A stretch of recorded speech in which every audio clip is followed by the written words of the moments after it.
6:35-এর সময় সংবাদ পাই যে আটলান্টিক ক্রুজে আগুন লেগেছে। সাথে সাথে আমাদের 4টা ইউনিট এসে আগুন নিয়ন্ত্রণে আনে। পরবর্তীতে আমরা সম্পূর্ণরূপে নির্বাপন করি। আমরা ওখানে একজনের মৃত দেহ উদ্ধার করি। আমরা এটা এখন হস্তান্তর করব। আমরা যতটুকু জেনেছি ওনারা সবাই তখন যাত্রী নেওয়ার জন্য সবাই উপরের দিকে আসছে, একজন লোক শুধু ঘুমিয়েছিল। তো ওনারা যখন উপরে ছিল তখন হঠাৎ দেখে যে ধোঁয়া হয়ে গেছে। তখন ওনারা ভিতরে যাওয়ার চেষ্টা করছে, প্রচুর ধোঁয়া হয়ে যাওয়া, ওনারা যেতে পারে নাই, যার কারণে ওখানে লোকটা মারা গেছে। আর আগুন পরবর্তীতে বেড়ে যায়।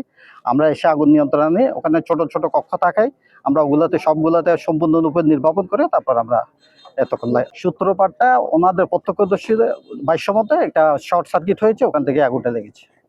হ্যাঁ, আমরা এটা তদন্ত, আজকে একটা মিটিং আছে 3টার সময় ডিসি অফিসে, আমাদের এটা তদন্ত কমিটি। একজন আমরা নিহত পেয়েছি, আর কেউ আহত হয় নাই। হ্যাঁ, শনাক্ত করেছি। ওনার নাম হচ্ছে নূর কামাল, পিতা ইলিয়াস, আর বাড়ি হচ্ছে দমদমিয়া টেকনাফ। উনি ওখানে ক্লিনারের কাজ করতো। আরে পিছনে